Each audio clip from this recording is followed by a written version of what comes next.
All right. Well, here we are. We're doing it. Welcome, everybody. This is the first installment of the Co-Collective Creative, and I'll just kind of run down what that is real quick. So Co-Collective Creative is a term that I first heard Neil Donald Walsh use in a book. Huge influence on me. He is the reason I'm not an atheist. I'm pretty sure I would have figured it out eventually, but he is the reason I even thought about this whole unity consciousness thing, and he's just played a massive impact on my life. And so this is an ode to one of his terms or his phraseology on this concept, which is to bring everyone together to create a better world. We're not going to integrate this into the systems. We're here to create a new one. And with this, the co-collective creative is instrumental in this. This is the best minds talking about the most intense subjects, and all of it can be considered misinformation if you're going to run through that, but this is tried and true expertise that these folks know what they're talking about. Every single person on this panel is an absolute expert in this, and we are grateful to have everyone here.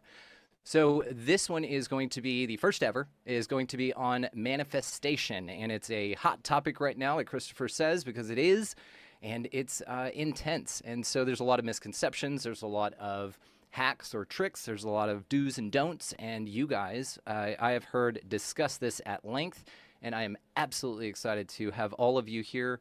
And as we're getting Pat Mahan jumping in here as well, then we can just begin. It's looking great. Mark, welcome. We've got two Marks here, so I'm going to call you Mark, and I'll call you Mark. And we'll just work it out that way, okay? Well, that'll make it clear. Yes. Absolutely. Yes, absolutely. Like a bell. So this being on manifestation, what I'd like to do is just to have everyone go around and introduce themselves. I could do this for you, of course, but I'd rather you guys do it in your own words and just kind of introduce yourself to everyone. But what I'd like to do is put a little twist on this. And as we go around, if you don't mind, I would like, as you introduce yourself, just to say how manifestation came to you, first of all, and secondly, when you realized there was something to it, that you can create your reality with this. So if you don't mind, Christopher, do you mind if I put you on the spot? You want to start first, Bubba? Sure, yes. I'm Christopher. Do you want me to introduce also kind of what we do as well? Or Yeah, if you don't mind, yeah. And I'm going to link all the ways to find you guys in show notes just for the audience and y'all as well. So plugs I will take care of, but please feel free to let all the folks know where they can find you. Absolutely. Yeah, sure. My name is Christopher. I'm based out of Atlanta, Georgia. I'm a psychic medium, ascension and awakening coach. I'm also a healer and a plant medicine facilitator.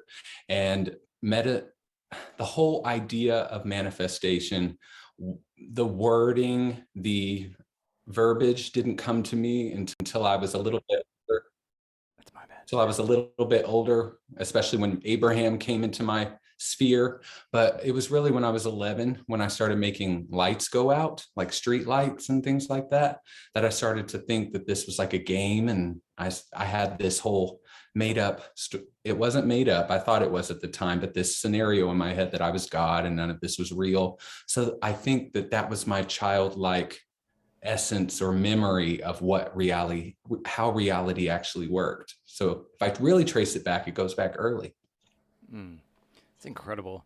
Well, what is your, I don't know, favorite part about the discovery of manifestation? Just in a word, what's your favorite?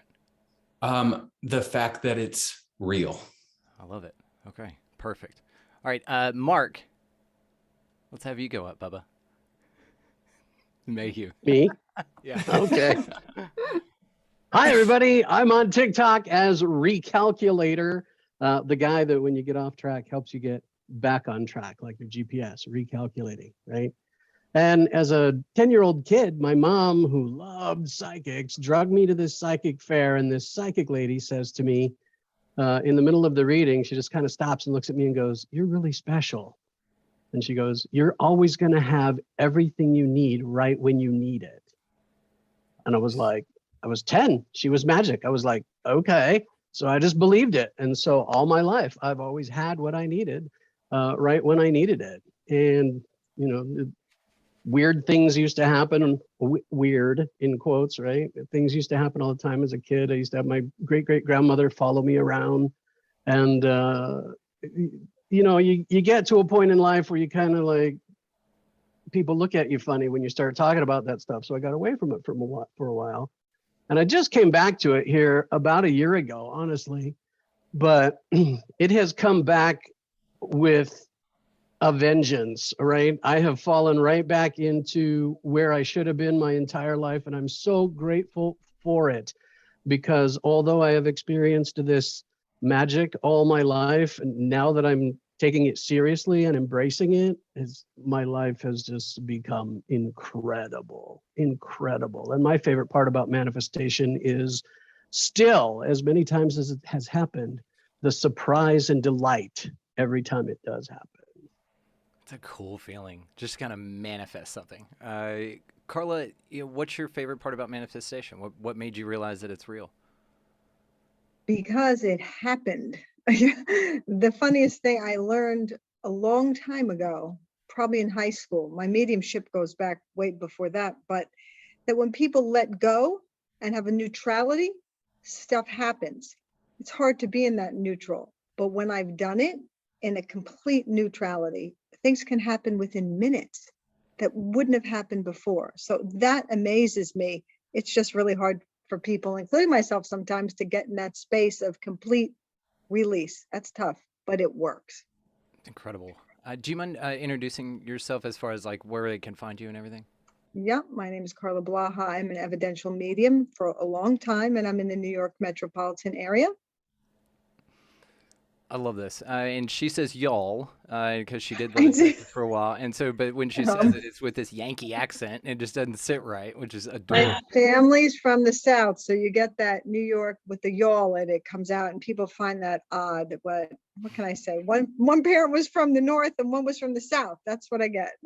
I love Yeah, I'm it. a Texagander. Yeah. All right, Monica.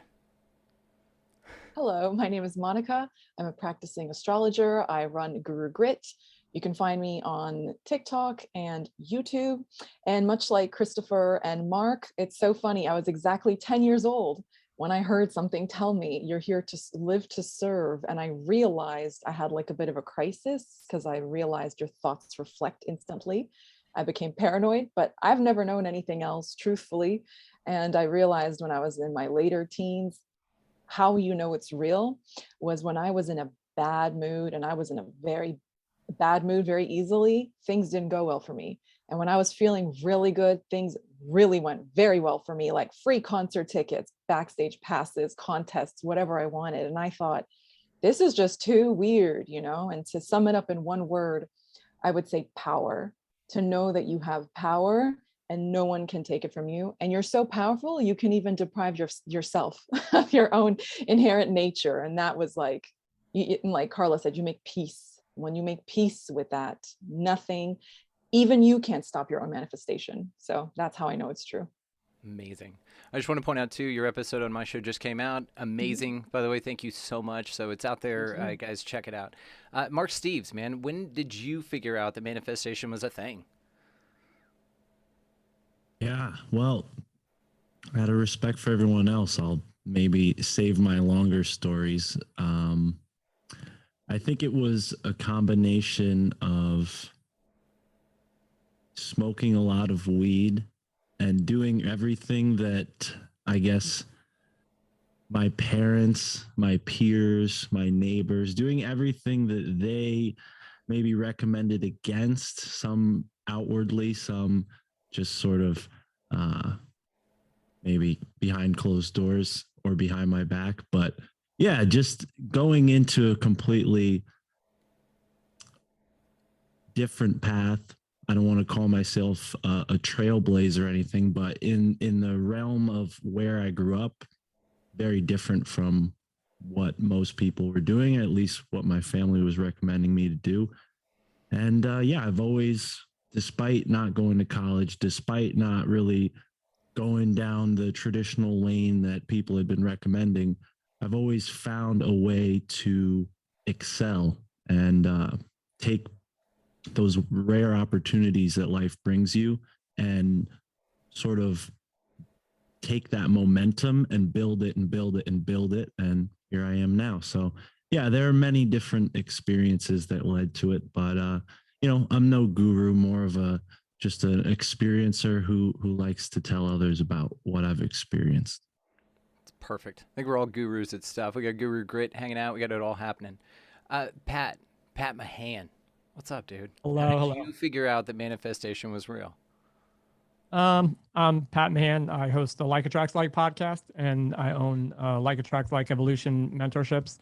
And for me, I think a lot of you guys have interesting stories from when you were younger, that there were aspects of some conscious agent that were telling you that you were special. And I found out by being in complete denial of what I was creating, or where I was creating it from. So the reality that I did actually end up walking through that reflected what I did not understand was a viscerally potent experience. So when I ended up losing everything that I had worked for and efforted so hard to get, I started to, at the lowest point, not the highest point, at the lowest point, I started to ask myself how and why this happened.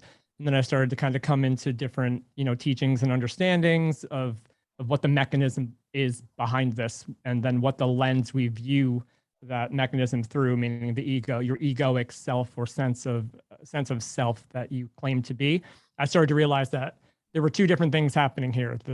The aspect that I thought I could control and need to quote unquote manifest in my life to feel better, or to feel safe, or to feel worthy in any way when I did not feel that. And then the aspect of me that knew, but didn't believe that I was inherently worthy and here to create these things. And so there was a battle for a while. And then when I started to understand, I think many people get into this and they're like, manifest, that's a buzzword. I get to create what I want. And I think a lot of people try to create what they want to outrun all of the unwanted, all of the shadow aspects of themselves. So they get into this thinking like, I could just get to think about this stuff, right? And I don't have to do much work. And then these amazing things come to me, right? Isn't that what I do? And I started to realize really quickly that it seemed that there was a shadow chasing me, and it didn't matter what I would create or manifest, that I would lose it very, very quickly because I didn't feel in alignment, no other buzzword, with it. So my power moment for myself was when I realized that manifestation is not a thing you do. It's a thing that you can't not do. You're constantly doing it. There's not a thing that we're trying to do more magnificently than a nut. It's constantly happening. For me, the question was, what am I manifesting and why? And then that allowed me to dive into the belief systems that I held about myself and everything else.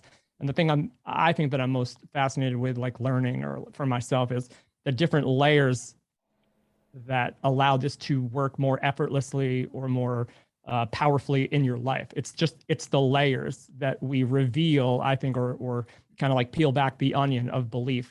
And so that's my journey, is trying to help people address and heal any shadow aspects of them that are preventing them from creating what they want, not necessarily teaching them how to create just more of they want without doing that inner work. So that's what has been my journey, and that's what I absolutely love to do with every second of my life. Outstanding. And I love that you pointed that out. We are all manifesting all the time. And this is one thing that I tell people whenever we discuss this, and folks who aren't that familiar with it, I'm like, well, you're doing it all the time. So you may as well just do it deliberately, right? And if you even try it, then just try it. And if it doesn't work out, keep just letting yourself unconsciously create your life, and just keep walking around with that carrot in front of you. So I also want to introduce Bo, for sure, producer Bo. Bo, what's your thoughts on manifestation, man? Do you think it's real or what? Oh yeah, I mean, and I'm Bo Shafnowski. I'm kind of Brandon's guy Friday. I'm helping him out around with the back end of things, and yeah, it's manifestation wasn't like a concept I ever really got into.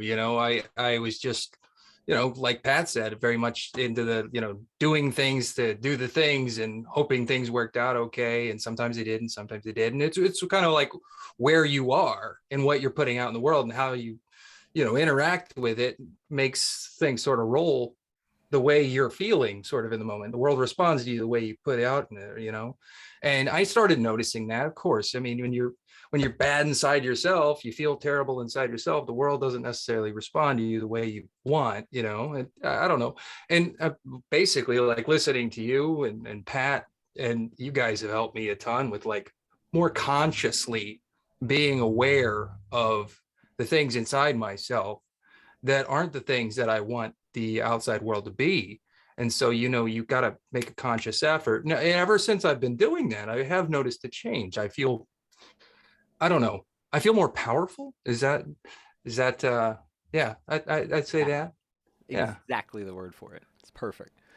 Well, speaking of powerful, let's just get right into the most controversial subject about manifestation. Mark Mayhew, I'm going to let you take this one, brother. Everybody's out there trying to manifest money. What are they doing wrong? Well, my greatest performing video on my TikTok page is stop manifesting money. Just stop. Just stop manifesting money.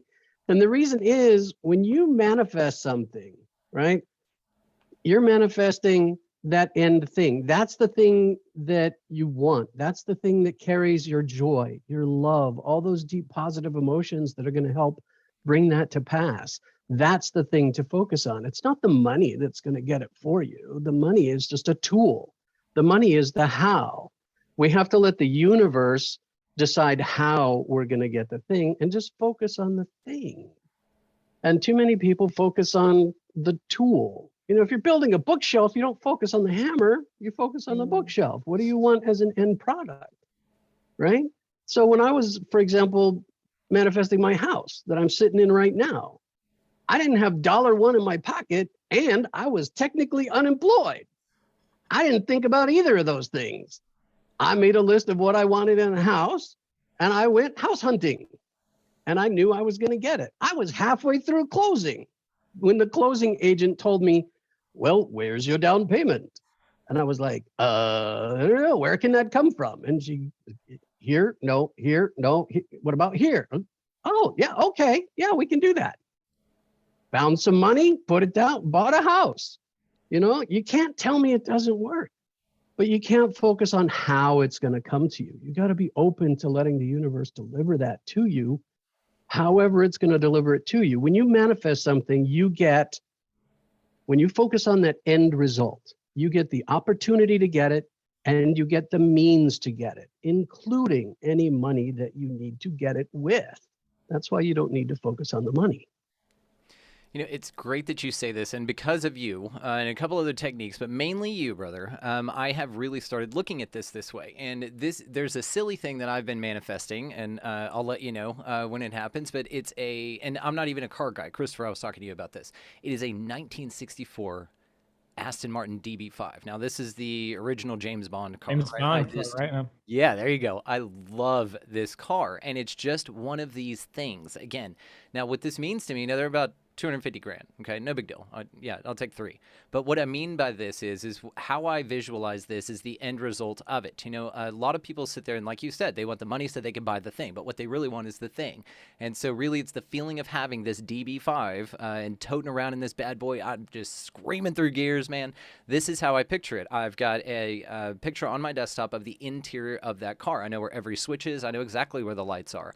And what's really cool about this and how I've been looking at this, to your point, Mark, is that I look at it like the things after you've already had it, which this is the end result. So I was telling Christopher about this past weekend. I picture with this car, of course I've already got it. It's wonderful, but now it needs to be inspected, right? And so there's some guys that are coming over and I'm helping them load it onto the trailer so that it can go get inspected, registered, tuned up, all that stuff, because I got my guy that works on it. He's my car guy. Now, to have all of this and experience all of this, it means that I have the means to take care of all of this. I have the vehicle, which is a substantial amount of energy or money here. What I look at is the next result. My huge house in the future on a bunch of land, whatever, I only paid $6,000 this month in electricity. That's a low bill for us, so that's wonderful. These are the kind of things that I feel whenever I think about the things I want or I desire in a bigger way. So does anyone else take this approach when manifesting? Carla, what do you think about that? Well, I'm thinking as you're talking about this, I'm like, I got 2 of my cars that way, and I'm going through my head on things that I've done like that. So narrow your question, because I could go all over with this. So it's basically that you know, the feeling of having it. That's what are some good ways for people to do it. I'll actually just want to know, how did you manifest your cars this way? Well, I always say there's, more ways than one to do things, and one size doesn't fit all. With my car, what I actually did on the first car, because it's happened twice, I did it with a condo. I've done it with a number of things. I did it years ago with your basic vision board, which I don't do as much now, but I actually put the car that I wanted and things around the car. Now, the ironic thing was, I didn't say how I was going to get it. I never worry about that. So I took a trip to Massachusetts to see a well-known medium and train, and the car I was in just like broke down. So I'm in an area of the country I don't know. I'm by myself, and my car, thank God I ran off the road, and there was a car a repair shop there, and the car had to leave there. So here I'm in another state, and I'm thinking, my car just died. It's not even old. Across the street was a rental car place. How convenient. I went over, and I learned within no time that my mother-in-law had bumped into a former student who owned a Mercedes dealership. And she was just talking to him, and that was the car that I wanted. So I thought, well, how odd. Mine just, within no time, my car was dead. She bumped to an old student, and he gave us a major deal. And there was the exact car that was on my vision board, but it had to break down and strand me and scare me. But it just happened within a couple of weeks. It was crazy. Well, it's a fascinating story, first of all. Second of all, that's how this works, right? You've got to make room for the old, for the new to come in. And this is when manifestation kind of kicks into gear. Christopher, have you noticed this, that whenever things, there's this thought that, you know, when things fall apart, it's just, you know, God clearing your path, honey. And then that's when the miracles start happening. Have you noticed this as well? Well, sometimes it has been that way, but I would say that's kind of like a belief that if you feel that's the way it has to come to you, it's going to come to you that way. And I definitely think that what needs to clear are energies like the shadow aspects, as Pat was saying, unprocessed emotions, ancestral trauma, things in the DNA strand that are keeping you in a denser frequency. Those definitely must leave for you to raise your vibration and attract what's on that station. But you don't necessarily have to make room physically. If you want the more, you can have the 12 cars. You don't have to lose one to have more. It's just, when we're talking about this, all I could think about was these two different like energy fields. One is your belief and one is your desire. And I think what she'd had was a desire, but maybe a belief that kept her from it. Like, I already have a car, it's fine. That's as simple. Her desire wasn't as strong, but once she lost a car, in a sense, her desire trumped her belief and pulled it in within, I would call that astral minutes. Weeks is nothing. So she had two countering vibrations, and one of them won out, and her higher self may have pulled her into something more of a struggle or something negative, as we would feel it was, just to get that spike to happen. Sometimes it happens that way. You know, I have heard this, and it's a brilliant point that you bring up, because yes, there is no one size fits all. And Carla, you nailed it with this, that it's all tailored to you. And this is why a panel like this is so important, because there is no one book, there's no one technique, there's no any of that stuff. But this keeps getting reinforced with open-minded, insightful people like yourselves that are able to kind of discern this stuff. So Christopher, back to what I was talking about, it was told to me that the example, the metaphor used was, okay, if you're going to buy a new couch, you wouldn't leave the old couch in your living room. You move the old couch out, so there's no couch in there for a minute, and then you get a new couch, right? And so this making room for something. I think that's one way to do it if you only want one couch.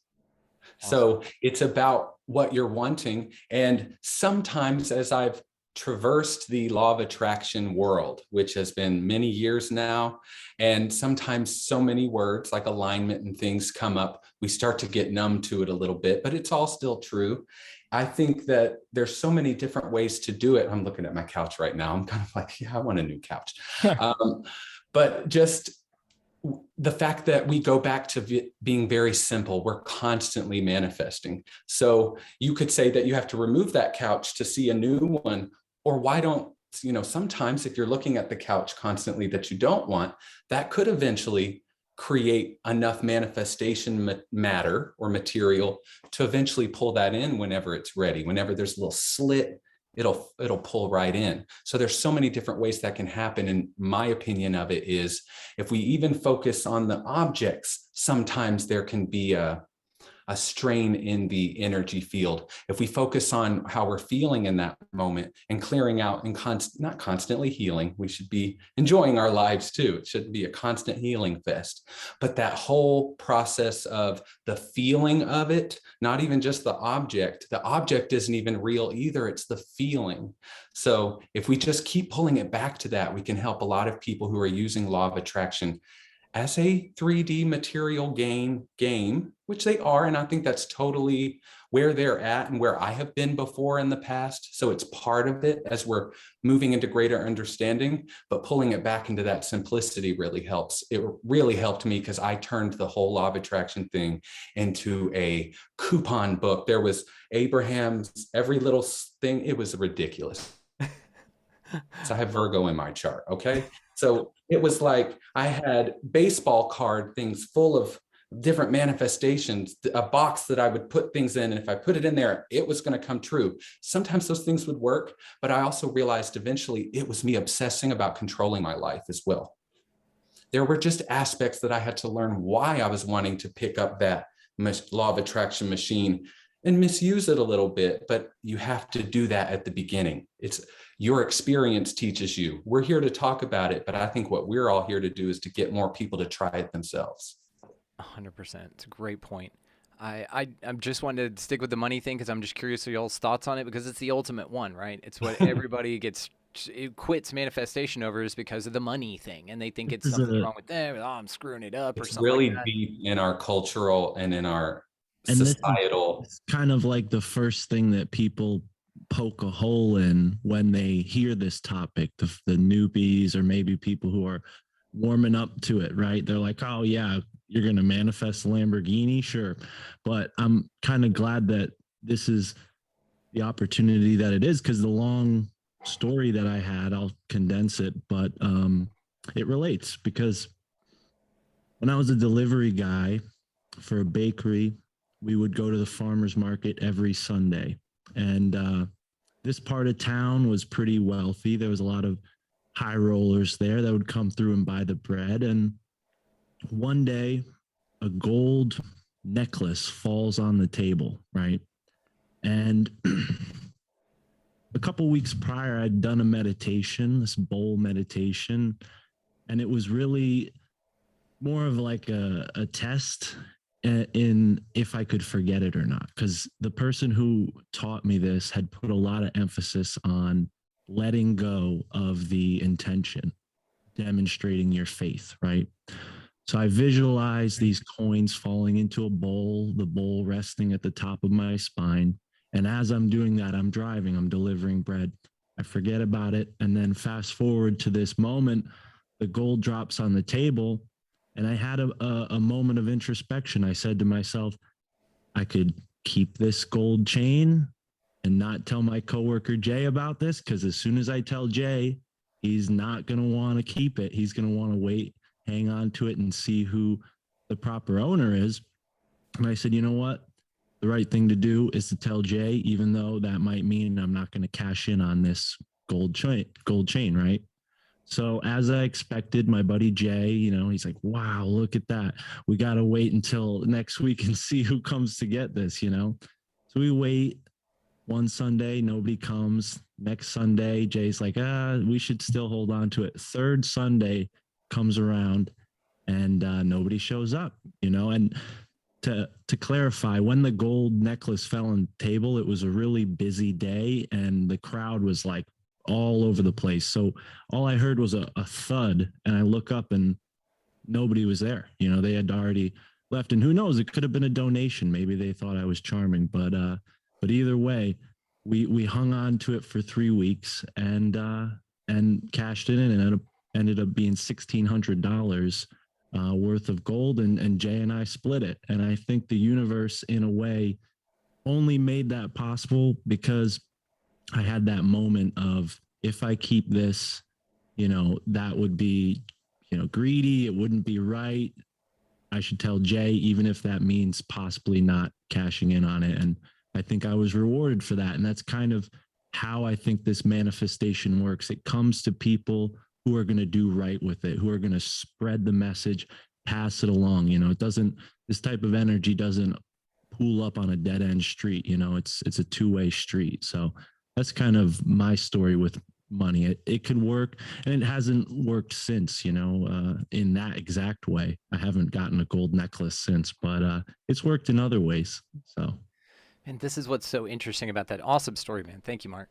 Is that it seems not to be that concerned about your intention as far as like if you're a good person or not. This is what's so weird about this. This is why we say like the lizard turds, you know, they've got all this money in the Vatican gold and all this stuff. Well, they don't have a good heart. They don't have a good intention. They wouldn't have waited 3 weeks or 5 seconds before they took that gold, and they get all of it. So this is what's interesting about this. It seems to be not based on morality. Just in my own observation, it doesn't matter what you do. Or if you murder puppies all the time, that's fine. You can still be a billionaire. I don't think it's right, but it's an interesting observation just that I've come to. Does anyone else view this as well? Do you think morality plays any part in manifestation? No, Mm. never has. Not unless you're battling your morality. That's right. Yeah. So to your point, Mark, I think maybe what you were experiencing was you felt that you were only able to receive it if it was done in a right way. And that's based on your beliefs, which is what Christopher was talking about earlier. So you were able to keep and procure and keep it rather, because of the way you felt about it. So if I'm curious to see if your morality dissolved, if the same situation would have happened. It's in my mind, again, a vibrational thing, but I'm grateful that, and that's why you're at this table, by the way, is because you're the kind of person that would wait. We don't have any lizard turds sitting here that I know of. And so grateful. Well, I'll tell you what. When I was a younger man and this wasn't something that could get me in trouble, I was definitely a shoplifter. So maybe this was a test of my morals, you know? So yeah, no way. I mean, if you ask anybody I grew up with, they'd tell you, oh yeah, Mark, he's got sticky fingers, watch out.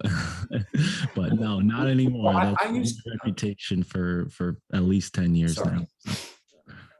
It's amazing.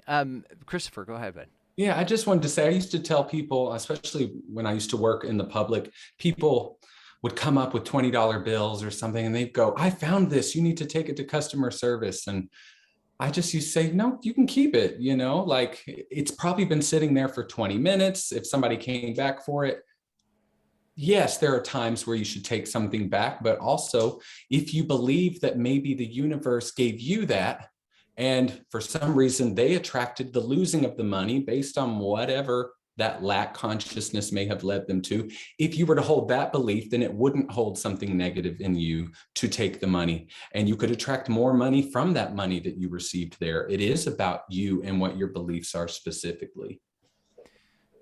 Monica, what do you think? Manifestation and morality, is it important? So many thoughts. No, it's not. You can have anything you want. And you were mentioning lizard turds, and you're like, I don't know if anyone here is one. What if it was like a Scooby-Doo episode? And I was like, aha.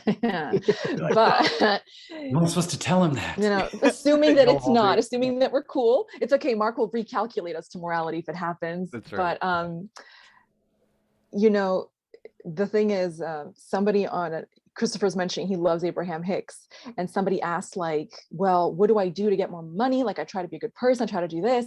And Esther said, well, just look at how rich people live. They're just like detached, you know, they don't mind. And then they said, are they more in alignment than me? And Esther said, well, they're in alignment with money. It doesn't mean that they're good. It doesn't mean that they're happy. We know like the stereotype of like a pill popper, like Valley of the Dolls, you know, like dressed from head to toe in designer. It's like, no, it's not like that. It's just that specific thing. And taking Carla's story, it's, you can have anything you want. And how it comes to you is like a reflection of how you feel or believe that thing. And so we were speaking about money. I realized I'm a resourceful person and people are my joy. They're my passion. I know a guy for everything. I have someone for anything. You need, I don't know, you need a Ayurveda, I've got that. You need a car fixed, I've got that. So in terms of wanting something, now I know better. Like I'd still love to win the lottery. I'm not going to say no. I don't know anybody who was like, I want to die poor and decrepit and I just want to suffer forever. Something no one ever said, right? But it's so much easier to go, I'll just watch that come to me. And someone I've known for like 20 years will go, didn't I tell you I just like had that sitting in my house? And I'm like, no, you didn't. But now that you know I want it, I'm just going to have it. I'm going to receive it. It's so easy. But that's like my superpower. But if you observe, everybody has something. And some people's, their direct like pipeline to manifestation is money. For some people, it's a roundabout way, like another person like me. For some people, like our friend here who found something materialized before his eyes. Yeah. It's literally that. It's so mystical. It only happened because he was there to observe it. It wouldn't have happened to someone else. So it takes many different shapes and forms. Like Jennifer Lopez is one of my favorite examples. My best friend said she's engaged every 20 minutes. And there's people out here single for 20 years. And she, you know, it's the one thing she feels like she can't have, you know, it's like always elusive, but she's got money, fame, power, looks, whatever, talent, etc. Right? But there's always something someone has very easily. For me, it's like friendship, company, whatever, the things that don't come easily. And that's like this imbalance, I think, you know, it's really funny. So money depends like where you are on that scale. So I wouldn't think about, like Mark said at the beginning, don't think about that thing. Think about the thing you want. The how is none of your business. The tool is useless if you don't use it. But if you don't have the tool, what are you focusing on? You know? Brilliant. Absolutely brilliant. Could not agree more. Pat, let's talk about battling our morality, man. Yeah, man, you guys are awesome and all on point as far as like just what I understand these things to be. But just to touch on like buzzword of alignment, people have definitely confused the word alignment to mean something equivalent to high vibrational. If you're in alignment, then that means that I'm existing in love, peace, joy, and enlightenment. I'm now in alignment. You can be in alignment with anything. Alignment is just what are you in alignment with. So as far as like morality versus what it is that you are, these people that are maybe not, and there's also no good or bad. This is a perception. So we can say that these people that are lizard people, like we understand what in our finite way that it's bad, but in the grand scheme of things in the universe, there is not, that it cannot be a concept of good or bad, but they are in alignment with that frequency based on the symbol and the energy that they are using to whatever they're doing with that money or with those resources. They're perfectly in alignment with it. It's amazing. But if people are only thinking of alignment in this moral, high vibrational way, you know, I need to be in alignment with money. Like, nope. That's yes, but it's what power are you giving the money? The reason that money is the most difficult one is because most people have given it the most power over time. It has the most power in society. The perception of what money can do in most people's perception can alleviate all of the shadow aspects of them that they are not willing to dive inside to heal. So what does money represent? It represents power. It represents a validation. It represents respect. It represents safety. It represents security. If I simply manifest enough money, then I do not have to work on any of these things to go within myself to feel valid and to feel secure and to feel safe and to feel abundant. I don't have to do that shit. If I can figure out a way to get money, then I don't have to go and work on myself.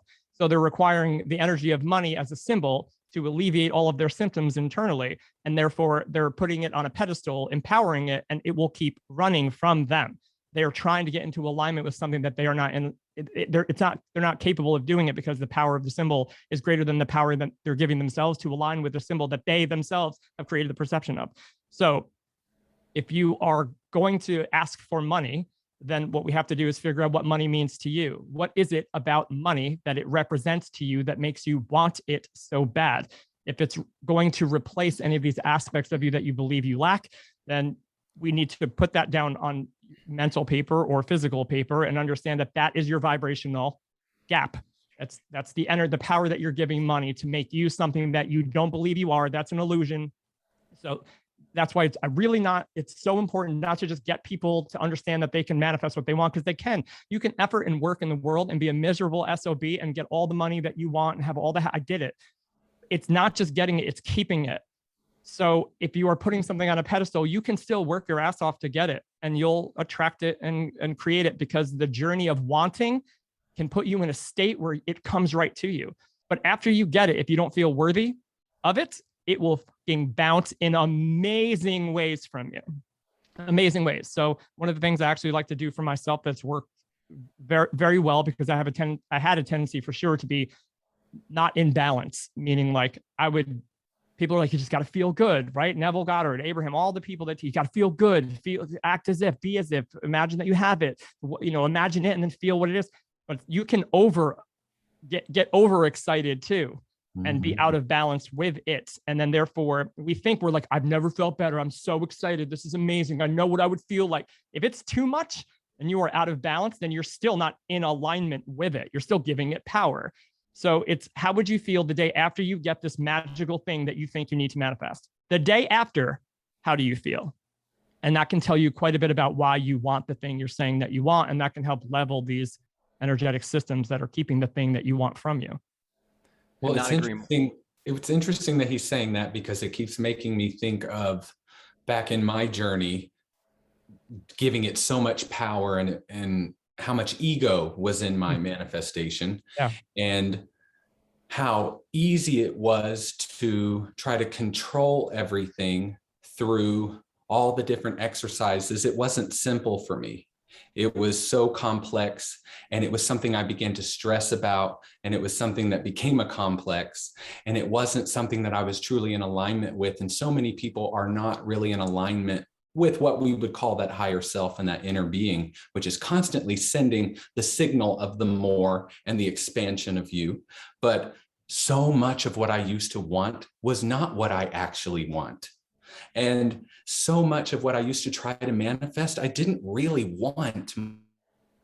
My ego wanted it for some reason. So there were many things that never came to be because it had no fuel, it had no magnetism.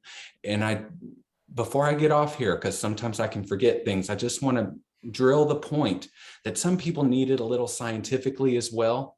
And everything with manifestation is about electromagnetism, and your thoughts are electric, and there's something very masculine about that, about knowing what you want and how you want to go get it, or how you want to receive it even. But the magnetic part, that feminine part, which is the emotional aspect, the feeling truly is the fire. It's the big bang. So taking it back to how does it feel? So much of what I used to try to manifest made me stressed. What am I going to do when I get there? There was so much of that I thought the universe won't hear that.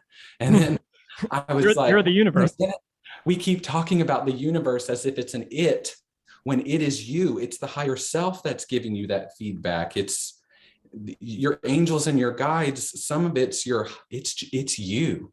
We give that power over to the universe, or those angels or those guides. And a lot of people in our world still talk about the law of attraction and manifestation as if the law of attraction is an angel that's going to bring you things, like a tooth fairy, instead of treating it like gravity, and really understanding that you are always working within it. It's not something you call upon. It's always there. Can I do one thing quick about the making space? That's something that came to me when we were talking about the sofa.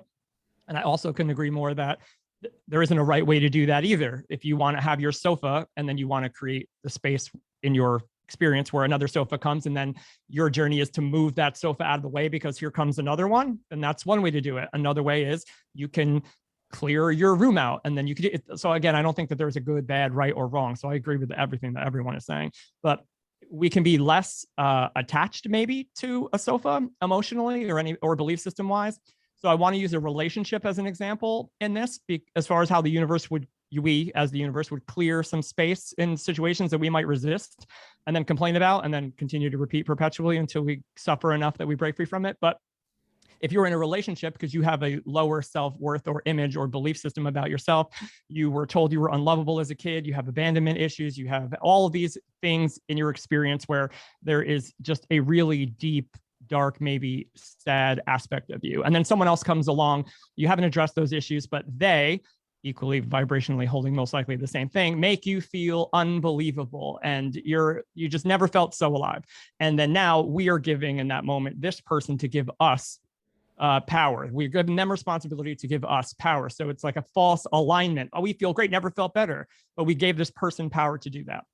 Then that kind of levels itself off. The longer you are with a person in this experience, that resonance is going to upheave many of the insecurities that you have, because it's designed always, I believe, to do that. So this is where it goes from like, you're in love and everything's amazing, to like, they're going to do some things to trigger you. And if you're not healed, then you're going to, explode, volcano, all of these emotions. And it's there for us to deal with it. Right. But if you're too codependently attached to this person that is making you feel this way, to understand that although your intention is saying like, you don't want to be in this relationship. I don't want to be in a volatile relationship. I don't want to be abused. I don't want to be hurt. I don't want to be shouted at. I don't want my life to be like this. So we're setting out an intention that says we don't want what we want, which again, yes, that's heard. This is heard. But if the belief system about your potential to actually experience and receive that based on your worth isn't greater than your codependent attachment to the person that you're with, you are going to live in a wild experience. And some things might happen inside of your relationship where this person leaves, or they cheat on you, or they do this. And again, if you're more codependently attached to the person in the experience than you are to something new coming in, if this person were to leave and you were to work on yourself for a year or X amount of time that is relevant to you, we're not going to be able to codependently or be attached to the thing that we need to release. We have to get rid of that thing to allow this space to heal us, to actually sit in a resonance with something that we actually are asking for, but don't believe we're worthy of yet. I talk about money as a partner as well. Sometimes I ask people who come to me, I'm like, well, if you treated a potential partner like you're treating your money, if your relationship with a potential partner was the same as your relationship with money, would that partner stay? Are you taking them for granted? Are you abusing them? Are you treating them with respect and kindness and love and appreciation and gratitude? Are you wasting? Are you, what are you doing? How are you treating your money? Yeah, the main question is it safe with you? And I don't care if it's money. I don't care if it's a person. I don't care if it's a car. Is it safe with you? Because I used to want a lot of things for my own benefit, my egoic pleasure to say that I was this. And if you asked me that question, it would have blew everything out of the water for me and called my bluff on all of the bullshit I was telling myself, all the lies I was telling myself. That question will call you out on it. Is it safe with you? Was money safe with me a decade ago? Absolutely not. I used money as a tool to buy shit to make me feel good. So the other people that didn't care about what I had, I could imagine what they thought of me. It was wild. The relationship that I treat, nope, not safe with me, but I would lie and say that you were. But so it wasn't until I developed the aspect that I could genuinely say for myself, these things are safe with me, that I feel like that's when they started actually being able to come. The energy of that started to also feel safe with me. Let's talk about worthy and deserving. We made that crap up. There's no such thing. The universe doesn't care, right? Morality and righteousness and wealth are not connected. We know this, right? And worthy, deserving. Of course you're worthy. Of course you're deserving, because you're a human being. You're a spirit. You're energy. You're whatever, however you want to refer to yourself. Worthy and deserving doesn't even enter into the picture. So stop putting that on yourself, number one.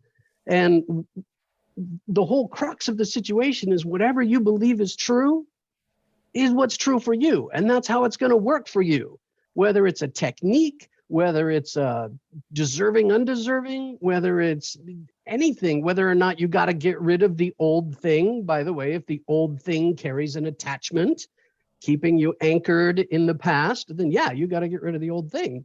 If it's, to me, alignment is non-attachment and a knowing, just a calm knowing that you're going to have what you want and your life is going to be what you want, and everything you need is going to be there and unfold perfectly in front of you just like you want it. And when you don't have that anxiety, and you just know that it's going to happen, that's alignment. So I love what Mark said. And I thought, can you imagine meeting a pretty lady and wanting to date her and going, but hide under my mattress and don't ever leave? She would take off running. So you would never see her again. You would be on wanted posters all over town, all over the country. Okay. So money, like my favorite financial teacher is Reverend Ike, who was actually taught by Neville Goddard. And he said, I think of money as a high class lady. You say one bad word about her, she will never see you or speak to you again. And you won't even know why she's angry at you. She will never stoop to your level. She won't even look at you or know you exist. Okay, Mark is so right. If you treat money like a person, it's like it can't help but fall in love with you if you're in love with the idea of being good to yourself, etc. And exactly what you believe for you is going to happen. Like people ask me like about astrology, and I'm like, it's only as effective as you think it is. They're like, how can you say that? You're supposed to believe it. It's true for me. If I believe in Neville Goddard's techniques, and I can say that's true for everyone. If someone's like, this crystal manifested my Lamborghini, I'd be like, Power to you, sister. Yep. Believe in that, Right. crystal. Yeah, good You know, job. it has nothing to do with being good or bad. And actually, Joseph Murphy, Mhm. Joseph Murphy, he says poverty is a disease that reflects the mind. You have thoughts about supporting yourself comfortably. And this is so funny to me. We live in the physical. You are meant to be here comfortably. This isn't bad. This isn't wrong. It's not going anywhere. You wanted to be here. So enjoy it, right? And he says it reflects your thoughts. When you think healthy thoughts about comfort, the food you eat, the quality of the clothes you put on your skin, you cannot help but attract wealth. It's the natural state of a balanced person. And it's so interesting. We're speaking about morality. And you mentioned the Vatican earlier. It's funny to think, like, you know, historically, like I love like Jane Austen books and all those things. And there's always some heroine in there that grows up in like tattered rags. And they're like, but I'm so pious and I'm so devout. And all the rich people are like raping and pillaging and having children out of wedlock, and they just get richer. It has nothing to do with goodness. It's a matter of balance. You know, you can come into alignment with anything and be crooked, and you can be good and not have a penny. So, I mean, you choose. It's about power. You choose. What would you rather have? You can have it both. You can be good and wealthy. Why wouldn't you go for that? Yeah, and this is the thing. I think it's a twofold mentality, because all this is, you know, mental, which we're going to lead to feelings. We'll get there. But what I mean is that it seems to be, just in my opinion here, and I'm just going to go for it, a psyop, right? A psychological operation that people who are spiritually aligned should be broke, and you should not covet physical means, and you shouldn't want a nice card to get you to your helpful readings. You should want to take the bus, and you should be in rags, and that's the pious way to go about it. That's the altruistic way, and money plays no role in this spiritual path that you've gone down or chosen to go down. Bullshit. I call absolute bullshit on this. I think that is an absolute psyop. And the reason I think this is, number one, it's horseshit. Number two, I believe that we as creators are the real creators here. And if we are given the tool, the key to basically this third dimension reality, where it's an energetic force, but it makes a big difference here. And if they give us the power, or at least the permission to be powerful in that way, then it ruins it for them, because now our voice just got bigger due to technology, whatever. So there are mechanistic ways in which I view this, that they're doing this on purpose, that it's been a psyop, again, for no other word. Another component to this would be, I didn't grow up in a mansion. I don't know about you guys, but my folks were not rich. We were taught that money is hard to come by. You've got to work your ass off for it. And so from the time I was young, it was beaten into us that you've got to work really hard, and just that's not for us. And so there's this mental block there. That's part two. And so these elements, I think, kind of are why people get so damn stuck. This is what I struggled with for the longest time when it came to any of this stuff. Felt undeserving, was already convinced that it wasn't for me and that it just wasn't my thing. So cool, off the list, got it, not for me. I'll just go see myself out, you know? And it's one of these things to where I feel like this is a very contrived deal, but shows like this and what we're talking about here, we are here to give everyone the permission to be as abundant and bountiful as they can. Monica, I love the way you put that. Thank you so much for saying it that way. And all of you, this is the empowerment that I wanted to share with everyone, is what you folks bring to this realm. Grateful for every damn one of you. So thank you so much.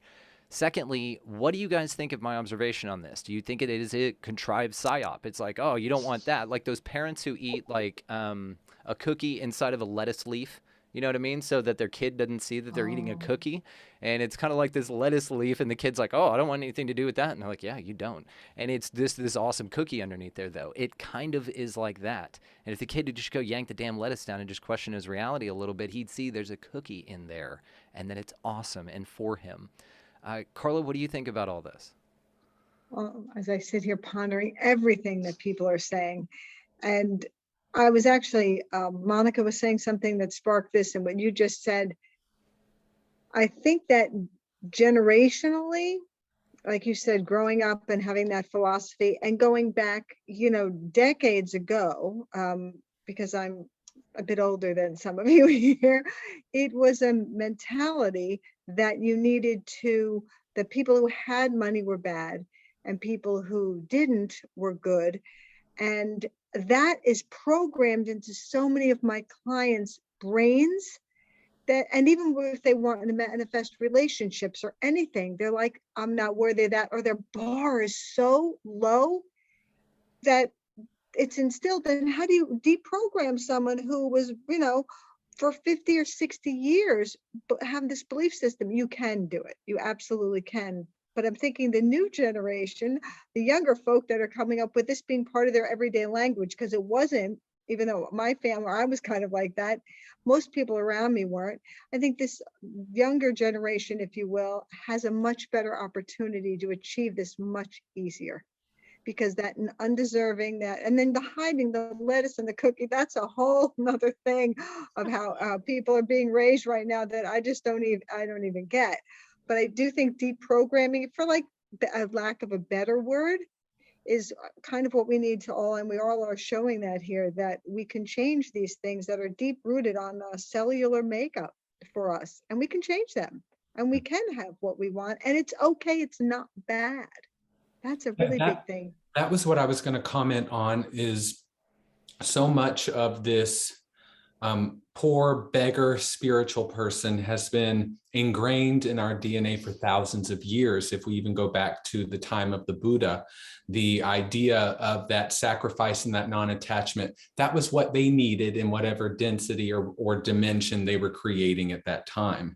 We are moving into another buzzword, 5D, however you want to look at that, higher state of consciousness, in which those rules or structures dissolve or melt, and we have more control over the way it operates and what comes in the video game or the virtual reality. So I think a lot of people, sometimes we give ourselves a hard way to go about having these issues that we face, or having people think that, oh, there's this woman on Instagram and she's very flashy, very LA, very hot pink, but everything's about EFT tapping. It's very spiritual. And a lot of my friends had issues with that. They didn't like it because she's supposed to be, she's supposed to have armpit hair and be drumming out in the middle of the woods. And it just didn't go together. And that's also those limiting views and structures. But those things are ingrained in our DNA too, that idea that the wise, but here's where it really comes down to: the wise one, the woman at the end of the tribe, the one in the teepee who's 100 years old, who can heal you with her eyes. For thousands of years, they all got wise enough to the point that they didn't really want very much. And they moved beyond those ego structures. So they expect us all to already be there. And I am not one of those ladies at the end of the road yet. But there are things I still want, and that's okay. And looking at all of it as neutral and giving it positive meaning is your power, instead of deciding already what is negative and positive. Yeah. People are really lazy if you think about it. They're like, this is hard, but if I just become really spiritual, I'll get all this stuff, or I won't want it. So everything's like a shortcut. Like, how do I just get around this thing? And you're like, I promise you, you're robbing yourself of the most delicious experience. If you try to figure it out yourself, it's so rewarding. And so much of what Christopher and Pat have said about like beliefs, I have like a little, actually, I have to preface this with Louise Hay. In her seminars, she said, our society is so accustomed to talking about so many things, yet money remains the most taboo subject. She said, we're more comfortable talking about sex and seeing it everywhere than we are talking about our paychecks and what we make. And I think once we see, like Carla was saying, this generation is much more transparent. It's like dissolving that like frigidness of like, oh, I got a promotion, I can't be friends with those people anymore, they expect me. And I never thought in my life I would quote Fred Durst, but here we are in an interview. Like, I don't know, I was like 12 or something, and they asked him like, what's it like being this rock star? Is he still friends with people from his hometown? And he said, do you know what's interesting? He goes, I'm the same person, but when I got rich and famous, people thought I changed. So they treated me differently. So I reacted differently to them. And then they called me an a-hole. And he's like, but I'm still me. And it's like, they couldn't see him in the same way. And sometimes that has to happen. Like we were talking about limitation and belief. Now, I remember one time I was like 19, 20, I was a hostess in a restaurant, and I was in university. I worked like 3 jobs. And at the end of this night, I made like no money, and I was a little bit like frustrated, and I wore these brand new shoes. And I was like, I promise you, they're not as hideous as they sound. They were patent leather with like cheetah print heel, but they were like really cool. And I loved them. And I was like, okay, I'm out. I'm having a great time, but I'm making money. And then, would you believe, I stepped in gum. And I was just at my wit's end. It was like 2:30 in the morning. I was so tired. I wanted to go home. It was winter and something just came over me, and I was a very quiet child. And in that moment, the only way to reclaim my power was to throw a fit. And there was a step next to me and I was like, I can't believe. And I started kicking the shoe and the gum wouldn't fling off. And I said, it is what it is. I don't care if I save for these. I deserve them. And as I grabbed my coat to walk out of the restaurant, some man goes to pay for his bill, pulls a money clip out of his pocket. And I'm not exaggerating when I say hundreds of $100 bills just go poof in the air. And some drunkard walks by and thinks this is hilarious and grabs it and starts throwing the money. And I'm like, whatever. And I walk out and I get to my car. And you know, when you go to get in like this, $100 bill stuck to the gum on the bottom of my shoe. So it's like I had free shoes. And I was like, all I had to do, it's like Eckhart Tolle describes ducks when they fight and they bump into each other and then they shake it off. It's like that weird little juvenile moment where I reclaim my power by like kicking that step and cursing my new shoes. And how dare I indulge? I'm a poor girl from nowhere whose parents always said to me, you have to work hard. You have to study. It's your way out to a better life. And I'm like, but it's terrible. And the harder I work, the harder life gets. In that moment, I just like released it. I couldn't take it anymore. And I literally stepped onto a fortune. And that gum was like my greatest blessing.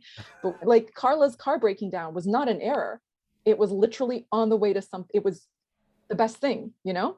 And that was like that was my moment. Just and I do have to say, I'm so glad that you brought up that how okay it is to throw a fit and to release the emotions instead of pushing them down and holding them in your energy field and wondering why you can't constantly think good thoughts because your emotional energies bringing thoughts of otherwise.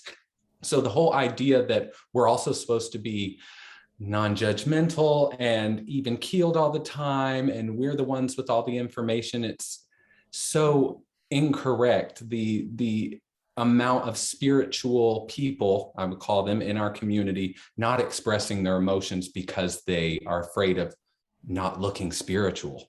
Ego. Nailed it. I'm sorry. It's spiritual ego. It's the ego on its last leg. Well, I attach. used to be just like that. Yeah. I mean, you know, let it go, but it's hard to let go at first. Can I say something? Yeah, go ahead. Just yesterday, I was telling my friend, because she was like, your superpower is like self-control. And I said, no, it's very painful for me because I've realized in my incarnation, there's no right way to be a woman.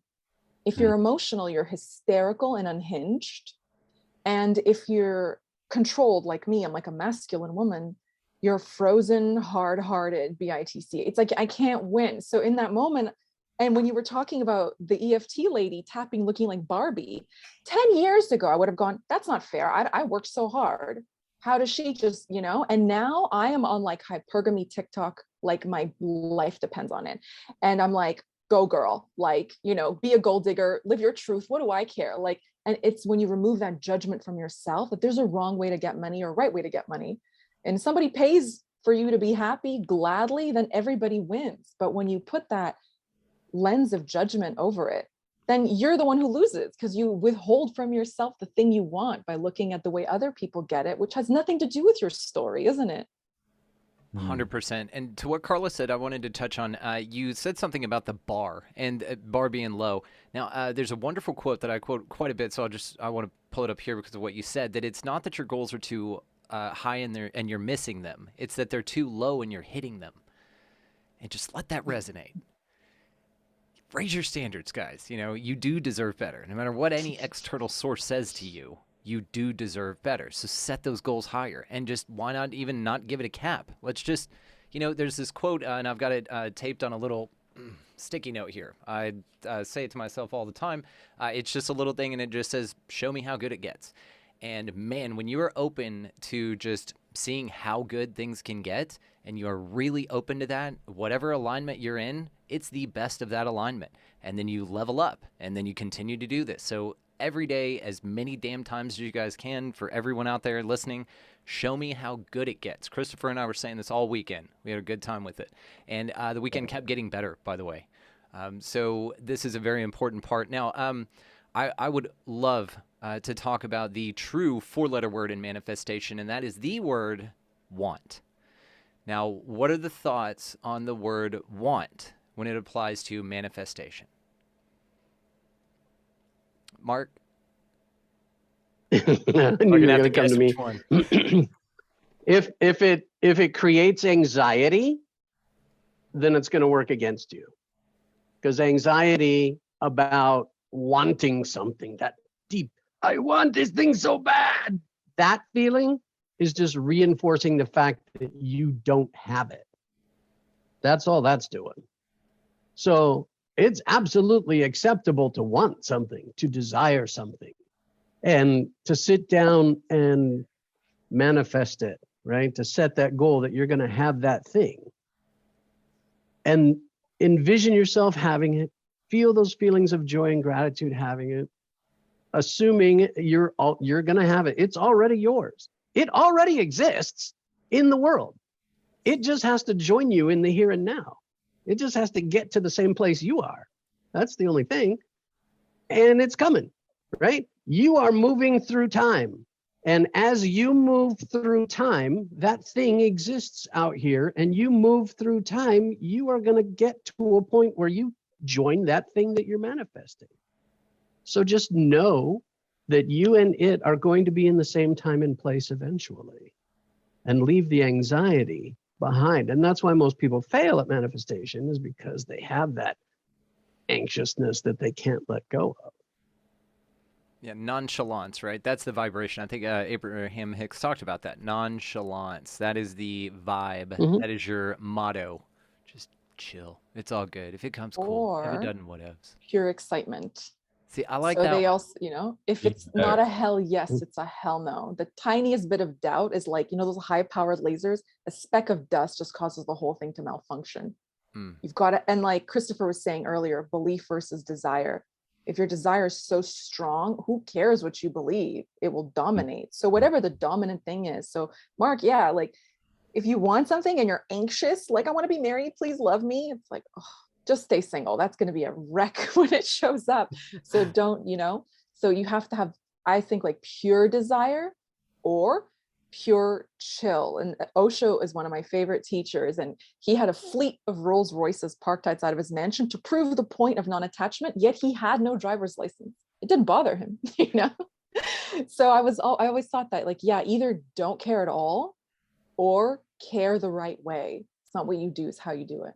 That was similar to what I Exactly. was going to say about wanting, and how most of the things that have just come out of nowhere for me, or just find me and I receive that, are really the times in my life, especially in the past couple of years, where, because I didn't used to be this way, where I'll just be showering, or I'll get up, or I'll be in here doing something and just be like, God, I just love this. I love my life. And I didn't used to say things like that. And I really mean it. And I'm like, I think I'm good with this. I like what's happening right here. And then more just, for some reason with my energy, the more I'm like, no, this is good. I don't need a bigger TV. Someone's like, oh, I've got this big TV. Do you want it? Sometimes it's like that too, because we think that we have to want it. We have to say it out loud so the full moon can hear us. We have to say it. Your desire is constantly there, whether you're thinking about it or not. It has already been born. It's already waiting. What does Abraham call it? Vibrational escrow. I love all that shit, because it lets me have a place to put it, and because it is there. And the wanting, it's tricky, because the wanting means you don't have it. So the satisfaction as well with what is can actually tap into the desire without you consciously, which is really how a lot of this happened before we knew about law of attraction. That's why a lot of the wonderful things were happening in our lives before we knew about any of this. That's how it's all happening, is it's manifesting right in accordance with how in alignment or out of alignment we are with, well, I can't say that, in alignment we are with lack, or in alignment we are with abundance. If I could just add, I've done videos on it, and I've taught it with the word want. And my example always is, because we're always taught, don't say want, because the universe doesn't hear negatives, etc. Don't say want, because it does attach, like Mark said, you can have a wanting energy to it. But the example I give, which is also about a car, but not because of what happened to me, is if you look at a car go by that you want, and you say, I really want that car, that has a low frequency. But you can use the word want if every time you see it, you're excited and say, oh, I want that car. And you bring yourself up to that want. That's when I have found that you can use the word want. It's tricky, but it goes within the feeling of it. But we as humans tend to go negative on the want first. So I think you Right. Yeah, can want shift seems it. to mean lack for people. I want it because Yeah, I don't have it. And usually then right. that'll slim it into the, well, I'm not worthy of it. And then there's all those things that are foundational to this experience. It's a Yeah. great point you make, because I'd say 4-letter word, because that's one of the things, basic manifestation stuff, which you guys teach at all levels, which is wonderful. You're here for the introductory and the advanced, which I love about y'all. But it's that word want. They say just stay the hell away from it, because if you want, all you're creating is more want, right? You're just wanting want. So technically you're manifesting the hell out of things. You're getting it right. You're doing it. You just don't understand that what you're doing is actually wanting. So therefore it is that car on a carrot on a stick kind of a thing, that it's always going to be right there. You're always going to want it. It's right there. You can see that you want it, but you want to actually obtain it. And that next step, that's what's the difference in frequency. So Monica, what do you think about the word want? I think it ties in beautifully to the start of this conversation: morality, being good, being bad. And I've always, when I started teaching, I would explain it to people like, our maker and the universe is, we globally have like some mommy and daddy issues going on all the time with the government and everything. It's like, if I'm really good, you'll pat me on the head and give me this. And and all that is like, what? You're so much more than that, and it's sort of like this weird, I mean, Freud is just having the time of his life, but I'm like, listen, you don't have to earn it, you don't have to prove it. And literally, if you just think about, let's say somebody says, I want, I don't know, a house, okay, whatever, their default setting is to start to figure out how they're going to get it, which makes them feel pain, how it can't happen, which makes them feel pain. What have they ever done to deserve it, which makes them feel pain? They're going to go down to the shelter, adopt a dog, join the big brother, big sister program. It's like too much work. Listen, just know, like, okay, all that is a formula like math. Okay. It doesn't care. It's not going to give you a chin scratch or like a belly rub, like a dog, for being good or for being bad. Okay. If you want it, and you want it, I don't care. And I agree with everybody. I don't care about the verbiage. That's another thing. It's like the Tower of Babel that's come here to divide us and make us think that there's a right way to do something and a wrong way to do. It's again taking you out of, I love that Christopher mentioned the importance of emotion. It takes you out of your feeling space and into your head and further confuses you. It beats you at your own game. It's so wickedly clever and I hate it, but it's true. So I don't care what word you use, but find the feeling behind the word. I can recommend The Astonishing Power of Emotions by Abraham Hicks and The Feeling is a Secret by Neville Goddard. Okay, if what you want mentally, you see that car go by, you're like, I'd love that car. And then you feel like, I love, and you know what's interesting, speaking of rich people, nothing excites people who have everything than figuring out there's something new they want. They're in a constant state of excitement because they're not bored. When you want something, you're not bored.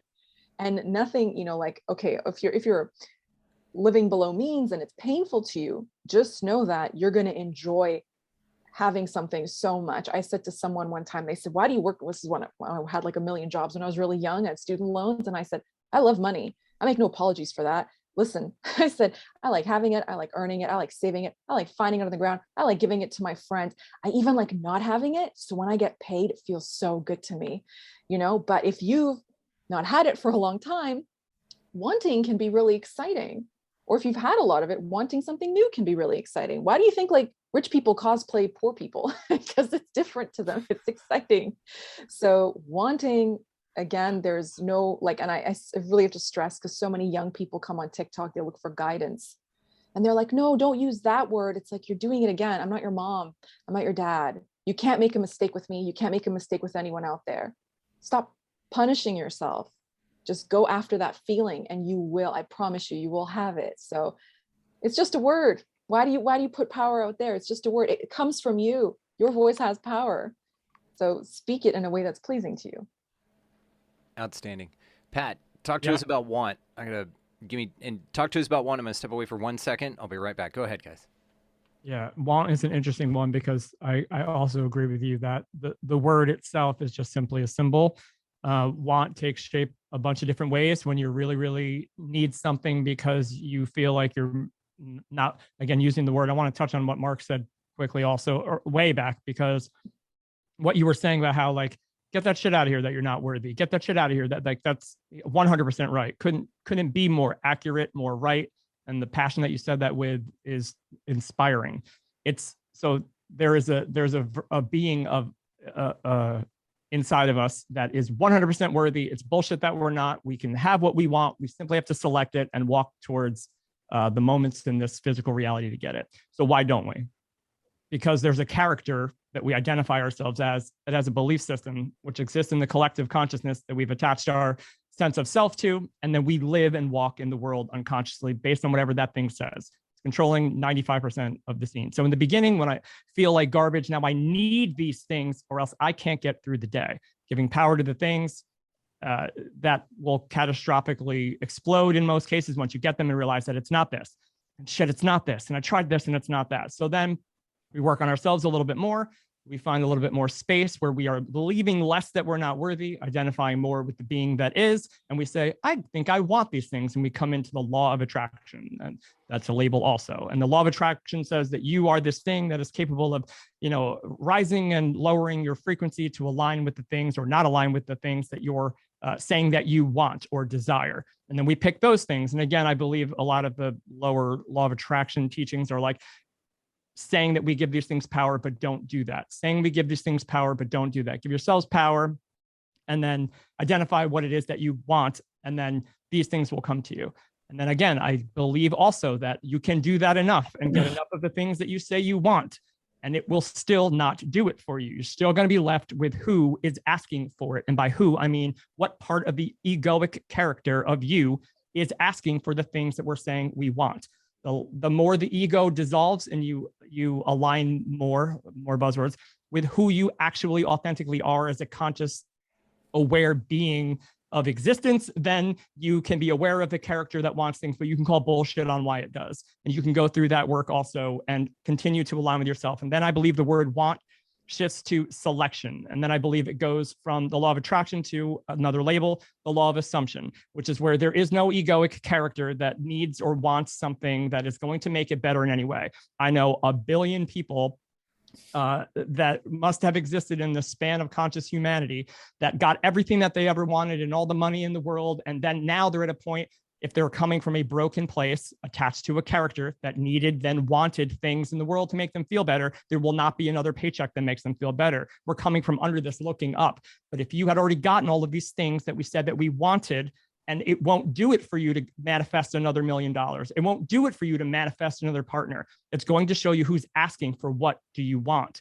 And it's always going to lead back to you identifying as the conscious, most powerful being in the world that used to believe it wasn't worthy, and shifting the belief on that so powerfully by connecting with yourself that you can observe the beliefs. They're not going to go anywhere. I love that you said, don't judge the upheaval of negative emotions and cellular response that's like trapped inside of you.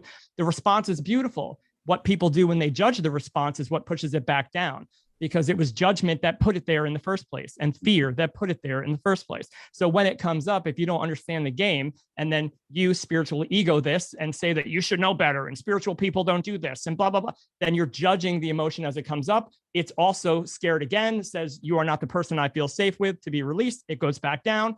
And then it starts to continue the paradigm of you wanting and needing things. So you release this shit that used to represent all that you used to believe about how worthy you are not. And you identify, as Mark said, so amazingly with how powerful you are. That's the game, because there is an amount of things in the universe that you can manifest if you don't believe you are what Marcus said, like this powerful creator. There's only so much the ego can get. There are millionaires that kill themselves every day because it's not the next paycheck. It's always going to ask you to come back to here. And that's why I just think that like the journey is figuring out, once you figure out that there's a path kind of guiding you and calling you that the ego likes to get in the way of a lot because it's trying to want stuff and get the short-term satisfaction, then you can just literally select. I believe this, and I obviously still on the journey, but like, I know how heavy my belief system was of not being worthy. I know how bullshit it is now, but it's still there. I still have to navigate and release it. I still get frustrated. Like I still go through the process. And up here, I'm like, what do you do? I still feel like the judgment, but like, that's my cycle. That's my loop of getting better and better and not believing the bullshit lie, but also not judging it. letting it know that I'm the person that all of the hard work from all the versions of me that suffered, I'm the person that they created. And I'm so grateful you went through your shit. You don't have to suffer anymore. You can live vicariously through me. Let's go create anything that we want. What do we want, like, to give to the world with our gifts? Not what do we want so that I can fucking get this or get that or get that? Like, I think it shifts really, really powerfully. And I believe that with every bit, that it's getting rid of the belief system that says you're not worthy, so that you could find the space where what is meant to flow through you does it without resistance from the ego that's trying to F it up. Mark Steves, I'm curious, man. What are your thoughts at this point, buddy? Well, I want to know what happens next, you know. Sounds a lot like money, money, money, and maybe that's my fault based on the story I started this conversation off with. But this was going to be money heavy either way. When I look at New Thought, and the New Thought movement, you know, Neville Goddard was mentioned several times. I'm sure many others make up the, you know, group of people that have educated you all, because you all have your own, you know, clear belief system, and you're all very good at articulating. And, you know, kind of what I'm sensing is like, okay, well, what's next? Because to me, I feel like the universe, right? We can also trade that word for God, right? I mean, just to include more people, because sometimes the universe scares people, like, oh, what are we talking about here? But I think, you know, infinite intelligence, something to that degree. But what's next? Because it's all fine and well to, you know, make your life great, but what's next? You know, that's really what my question is. I have to bounce in a second, but if I could just touch on that real quick. So yeah. I love that question. I don't think any of us could actually technically answer.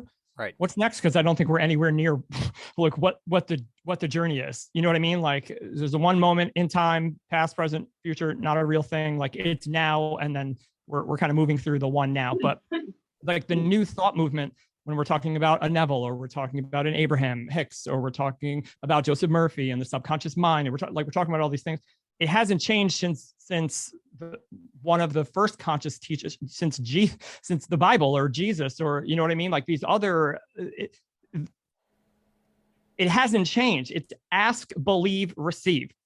So ask, we're real good at doing that, but we're talking about like who's asking, right? That's a valid question. So if you have the higher conscious, God aspect of the enlightened being that is love and peace and joy and all of that stuff, and then you have the lower frequency version of the contrasting polarity of the devil and the doubt and the fear and the lack-based thing, then we can see that the ego could never know infinity, because it's finite. So it scares the shit out of it. So it can't know infinity. So it asks for things to fill it up, because it's always scared that it's never enough. We attach ourselves to this ego character.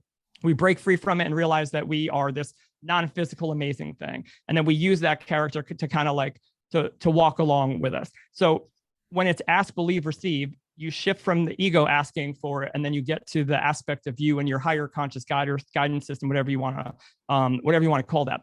But the thing you have to focus on is the belief part. Like Mark was saying, like, I got to keep coming back to it. It's what everything relies on, because it's the belief that's keeping you from receiving the thing that you're asking for. So if you're asking for something from an egoic sense, then you most likely don't have a belief that is aligning with you being the all-powerful God representative of a universal conscious agent in a physical body.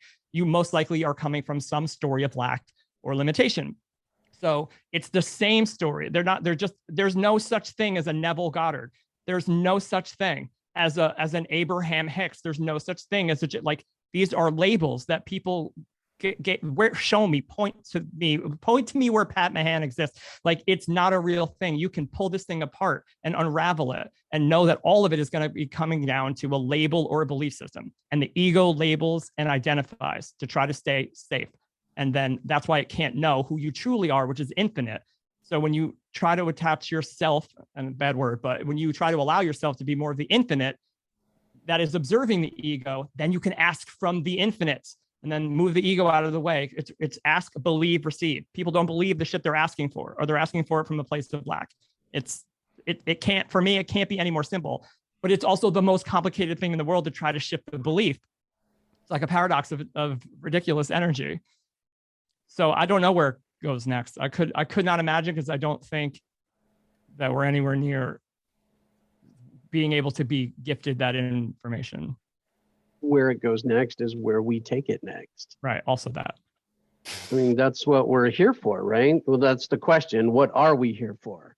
And it's only through this exploration. And I think manifestation is just a doorway that leads into these larger questions, these larger debates about consciousness and spirituality and all these other things that really start people thinking about, who am I really? What am I really here for? What are my gifts and abilities and talents, and what do I have to offer the higher collective?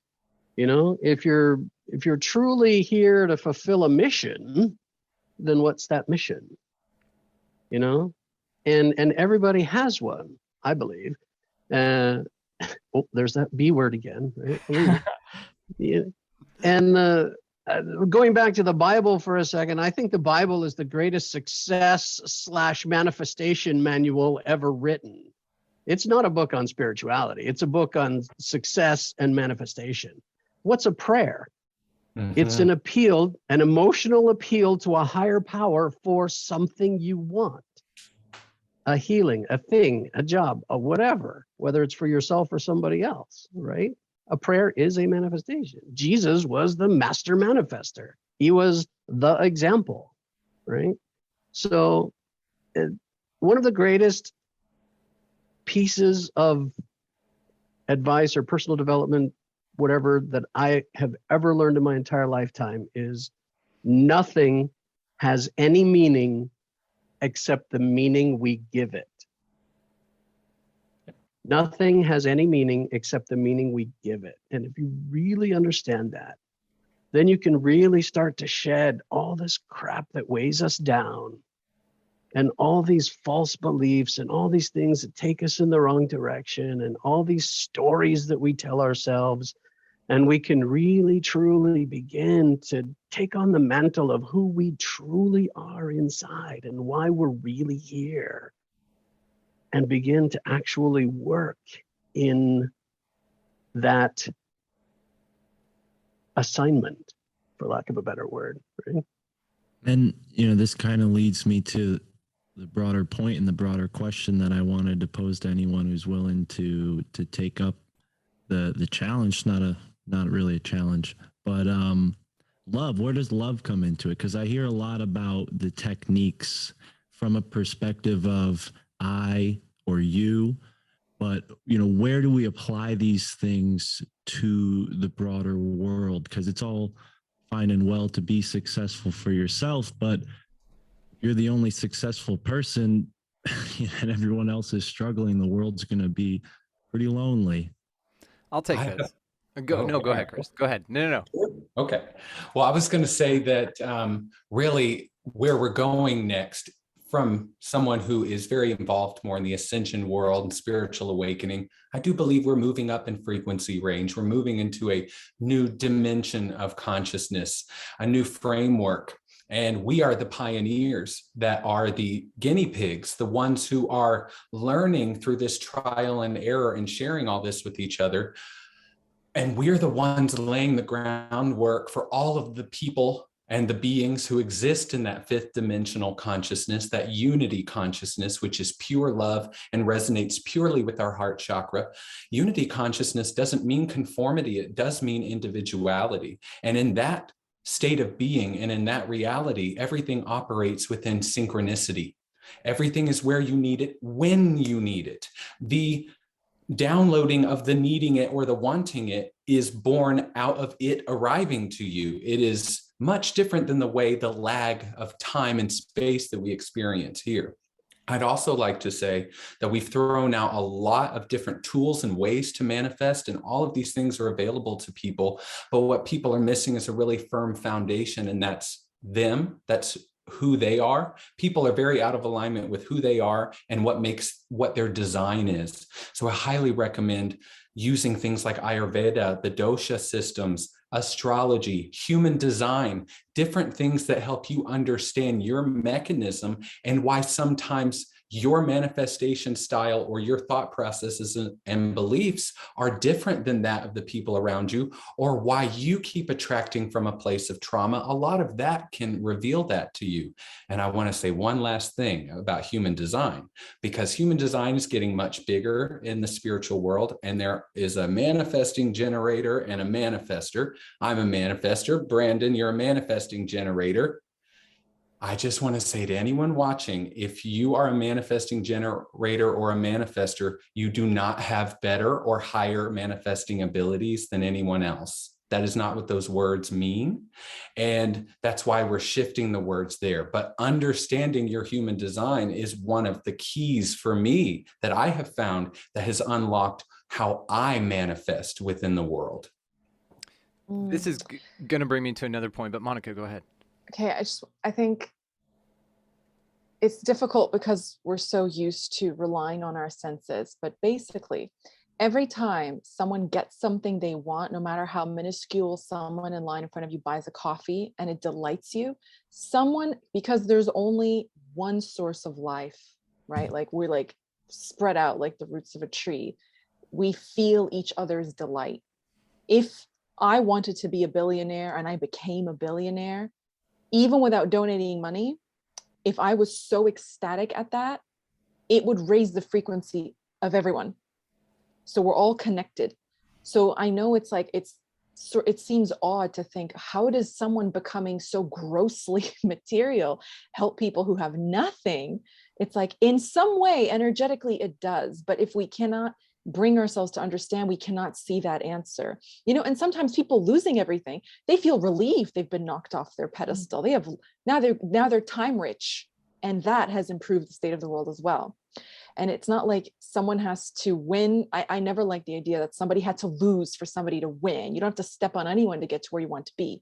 You cooperate with all life. I said this in my interview with Brandon. I said, I want to do more than live on the planet. I want to live with the world. I want to live with people. I want to live with plants. I want to live with our animal friends. So when you're, a good companion to existence, if that's materially, that's fine. If that's emotionally, it's fine. If that's all of the above, that's ideal.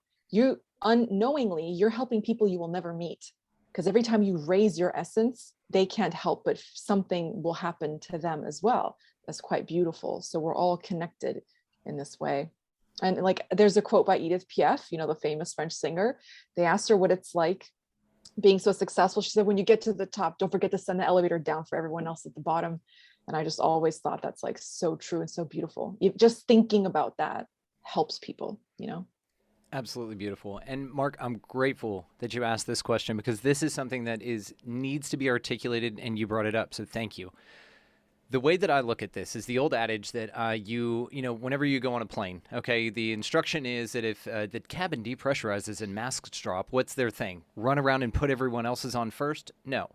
You put yours on first, because you are useless to your children, to your family, or to anyone else that might need your help in any way. They need you to be the most you if you're passed out, right? So the idea of this, the king eats first, right? The king gets the biggest piece of meat because he's leading everyone. He needs to be in top form.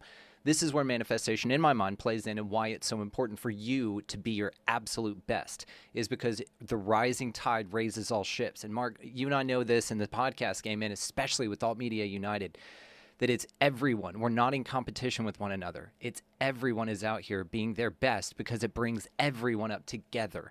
And this is why I think manifestation and self-growth is so important, because if you're not your best, you're rubbish to anyone around you that you want to help, regardless of how you feel that you want things to go down, or how you wish things were different. But if you're not the best you can be. And manifestation plays an extremely important role in that.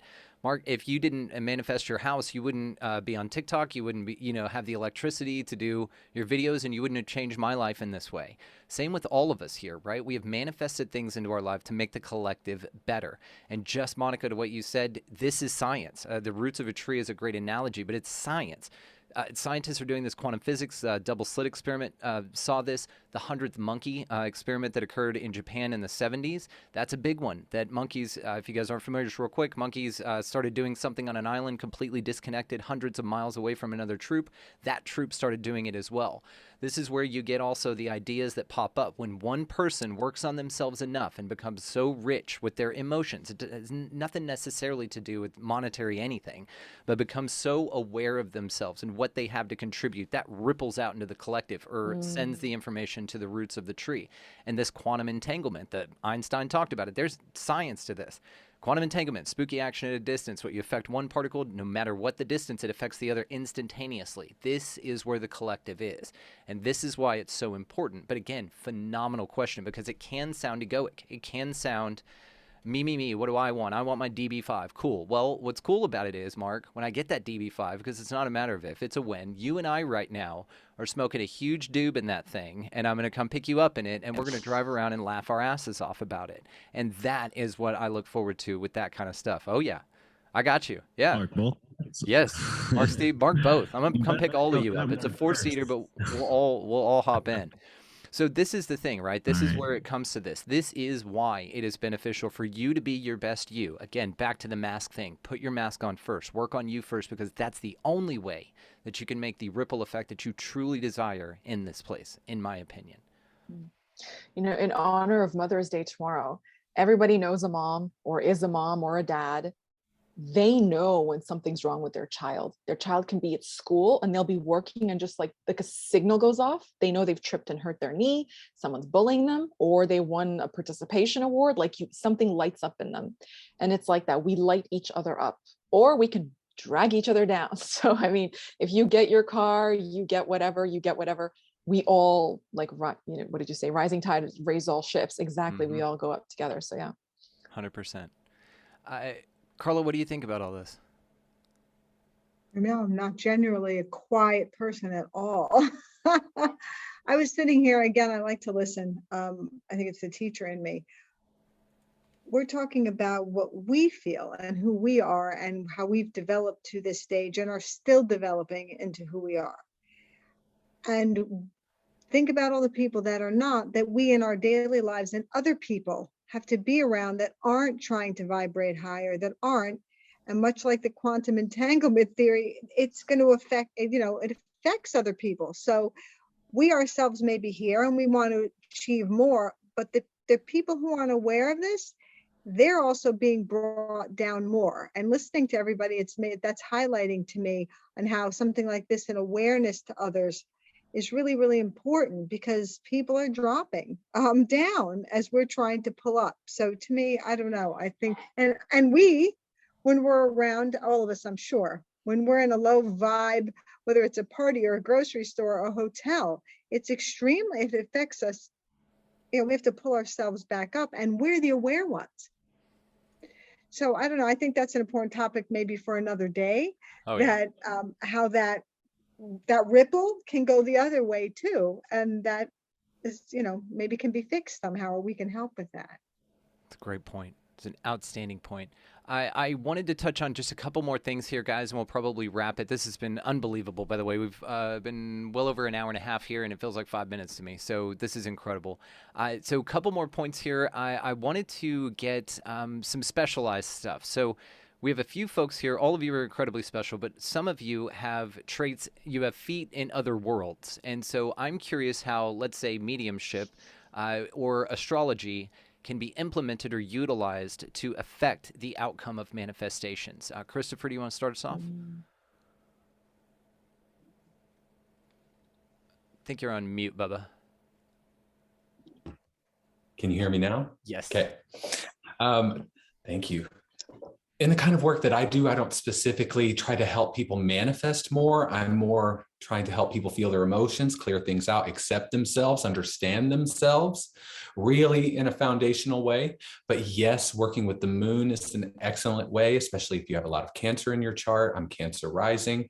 There are absolutely things in some people's charts that you can pinpoint point that can reveal a tendency toward lack or a tendency toward a fear of something, and you can shake that loose or make them aware of it. It's not a tool to change yourself, and it's also not a astrology or human design. It's not about telling you who you are, but kind of what you've come with and how to work with it. When you have that, like I was saying earlier, we are talking about all these different ways to manifest and all these different ways to go about doing something, but understanding who you are can help you understand what being you is all about. And from there, if you get really in alignment, you'll start to download in your dreams and in the shower while you're brushing your teeth, all kinds of ways to go about things. So we seek all this information from out there, but if we can really get in alignment,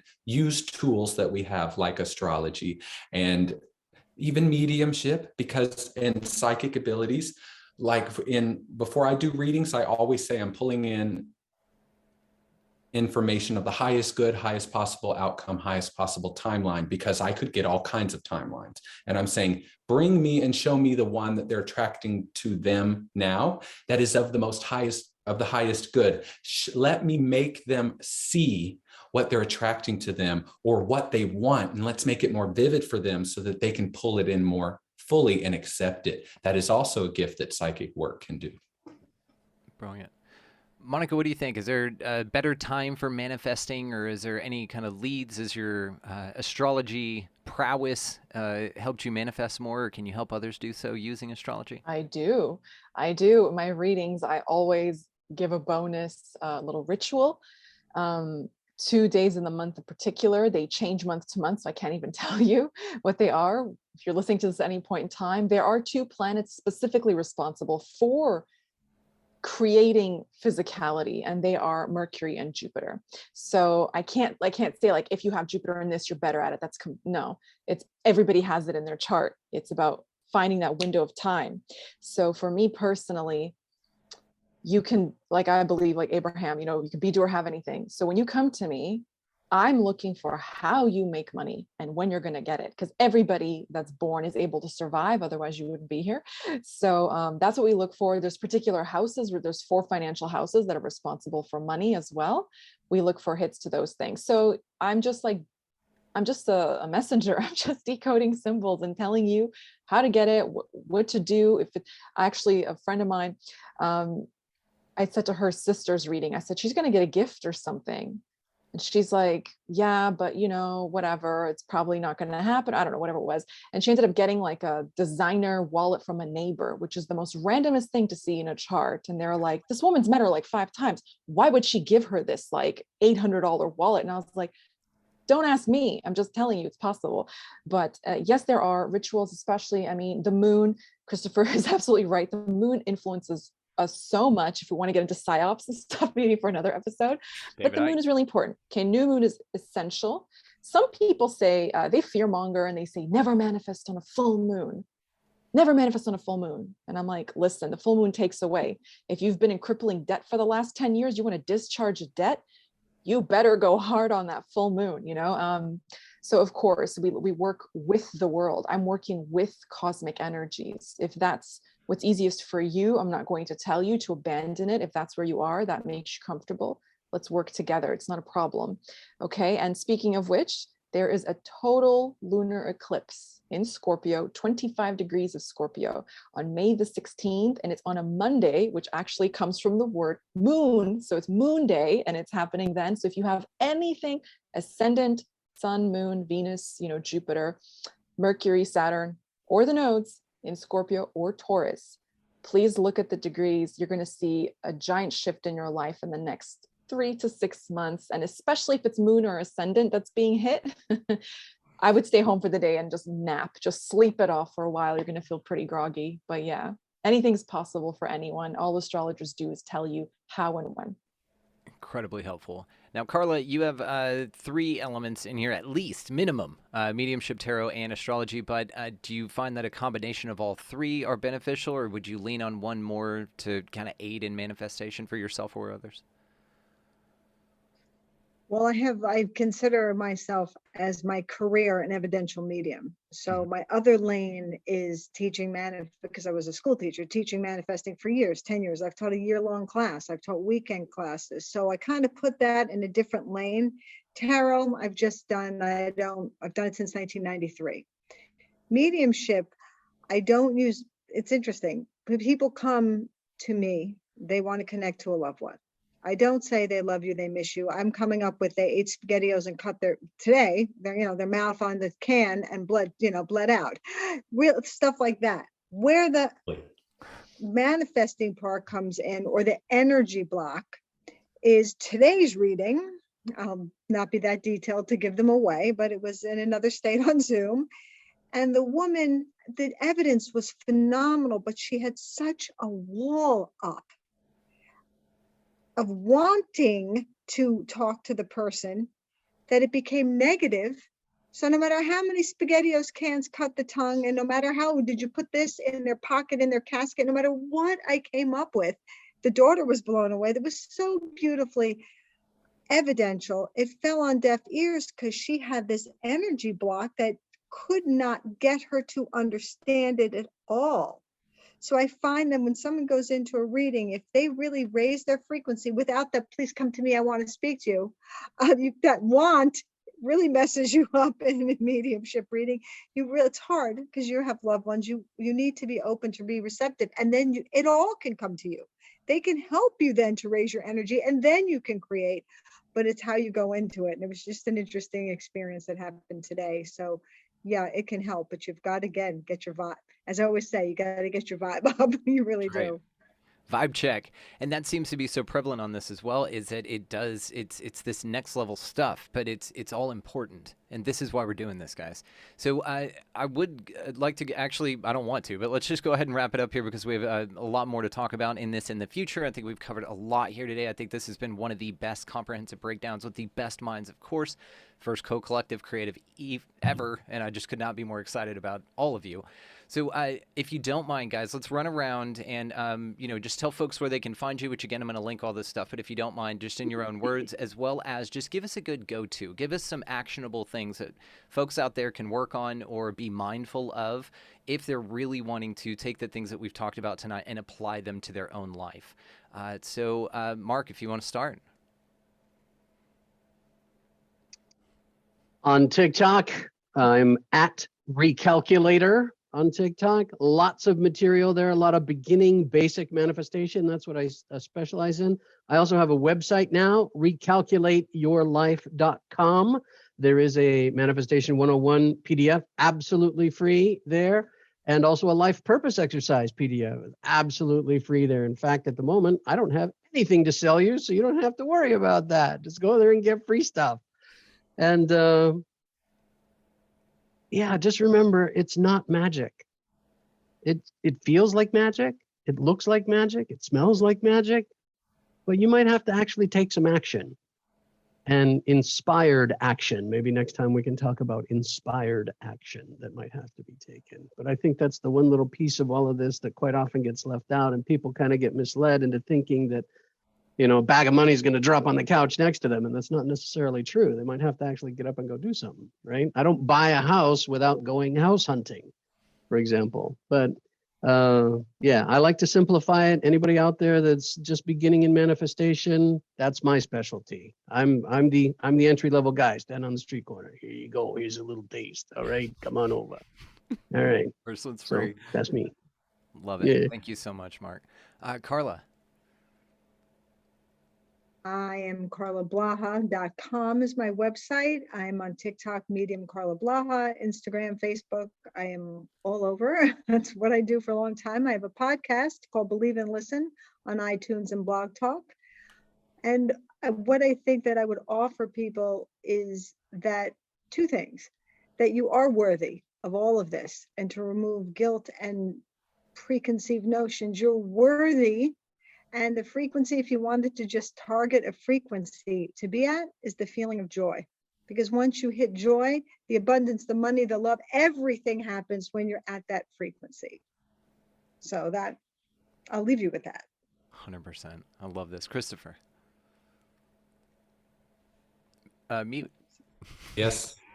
Yes, I'm Christopher, and you can find me at the.astromedium on TikTok and Instagram, or you can go to Facebook, the Astro Medium, and YouTube as well. And you can check out my website. It's theastromedium.com.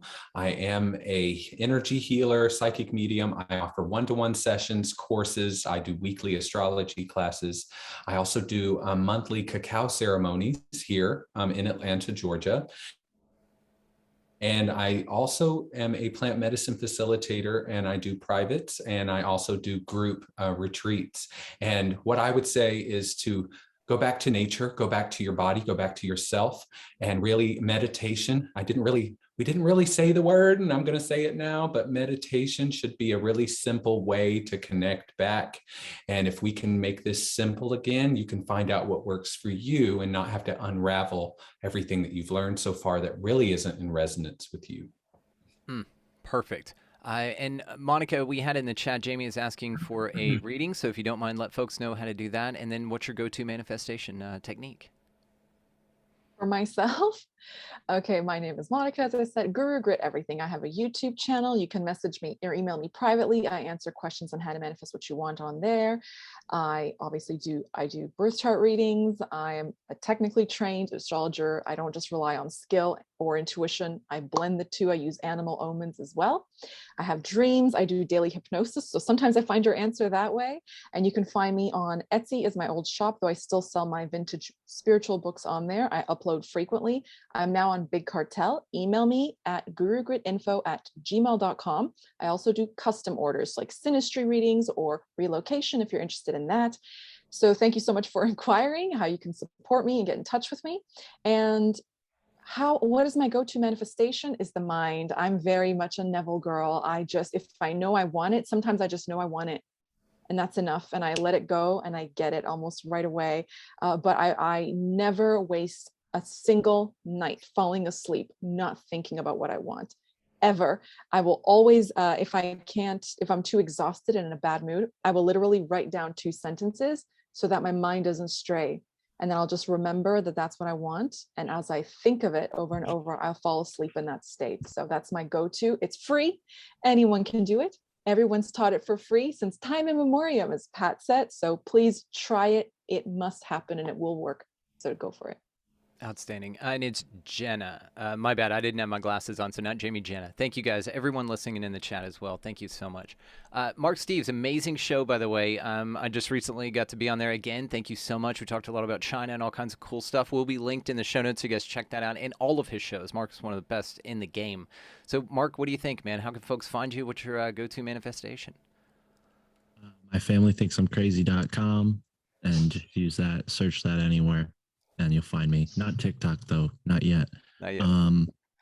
And yeah, manifestation, I would say, because the bowl meditation worked for me. Mike Centenia was talking about that a couple years ago. So I would refer to him. I think everybody walks their own path, and that worked for me once, but to be honest, I've never tried it again. So maybe there's something to that. Maybe that's just my own eccentric way of going about it. So yeah, no, manifestation technique. I'm not your guru. Sorry, homie.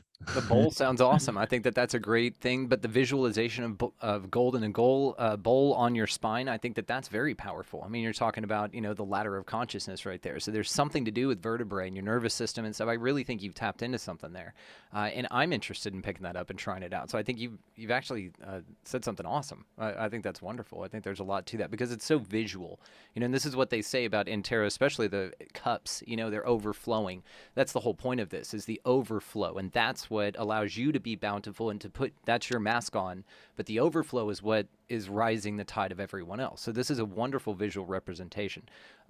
Bo, dude, tell us about it. Tell us what your deal is. You could find me at Bo Shafnosky on Instagram. That's pretty much, yeah. And I just, I don't know. I can't really offer you much. Can I hype you? Because you've been clapping for us all night. I want to express my gratitude for being our hype man all evening. So thank you so much, Bo. You're very welcome. It's my pleasure to be here. And to that, we are going to wrap it. If any of y'all want to stick around for a couple minutes afterwards, after we stop live, then feel free to hang out at the after party. Everybody, thank y'all so much for listening. As far as this show, you can find us, of course, expandingrealitypodcast.com. Bo set all that stuff up. So go over there and at least see all of Bo's hard work, because I'm a pain in the ass when it comes to things creatively, and I don't have the thing to connect it, and he does. And so I'm like, hey, I want this to look like that and, be on fire. And he's like, okay, I'll figure it out. And he does. And it's amazing. So go check out expandingrealitypodcast.com. Episodes come out early. The lives that we do here are replayed there for free. All kinds of cool stuff.